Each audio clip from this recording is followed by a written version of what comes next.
চারবারের বিশ্ব champion Italy যখনই গত 3 আসরে ওয়ার্ল্ড কাপের কোয়ালিফায়ার খেলতে নেমেছে তারা কিন্তু সবাইকে হতাশ করেছে। 2018-22 রীতিমতো টানা 2বার যে 4বারের বিশ্ব চ্যাম্পিয়নরা বিশ্বকাপে জায়গা করতে নিতে পারেনি। এবারও 2026 রীতিমতো এক পা কিন্তু বিশ্বকাপ থেকে বেরই হয়ে গেছে। গতকাল রাতে সুইজারল্যান্ডে অনুষ্ঠিত ড্রতে আপনার ইটালির সঙ্গে কোয়ালিফায়ার আন্তঃমহাদেশীয় যে কোয়ালিফিকেশন সেখানে কিন্তু তাদের প্রতিপক্ষ হিসাবে পেয়েছে নর্দার্ন আয়ারল্যান্ড।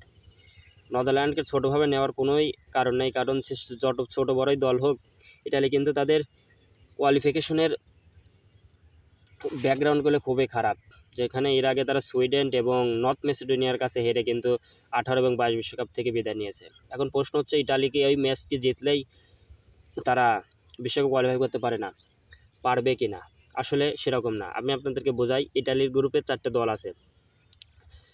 ইউরোপে থেকে মোট 16টা দলে কোয়ালিফিকেশনে অংশগ্রহণ করেছেন। তার মধ্যে ওয়ার্ল্ড কাপের কোয়ালিফিকেশনের জন্য 12টি গ্রুপ ছিল। 12টি গ্রুপের চ্যাম্পিয়ন তারা সরাসরি বিশ্বকাপে উঠে গেছে। আর যে 12টি রানার আপ তারা কিন্তু এই কোয়ালিফিকেশন খেলতে হবে। আর 4টা দল আসছে উইফা নেশন থেকে। এই মোট 16টা 4টা করে 4টা গ্রুপ করা হয়েছে। প্রত্যেক গ্রুপের চ্যাম্পিয়ন তারা কিন্তু এই বাকি 4টা আসন কিন্তু নির্ধারণ করবে।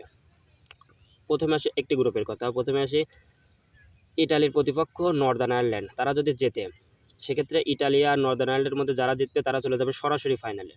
এবং গ্রুপের আর অপর যে দুটো দল তাদের মধ্যে যারা জিতবে তারা চলে যাবে ফাইনালে। তার মধ্যে এই ইটালির সাথে ওই গ্রুপের যে জিতে ফাইনালে গেছে তাদের খেলা হবে। এই দুই দলের মধ্যে যে চ্যাম্পিয়ন হবে সে চলে যাবে বিশ্বকাপের মূল পর্বে, বা 48 দলের মধ্যে বাদবাকি একটি দল হবে।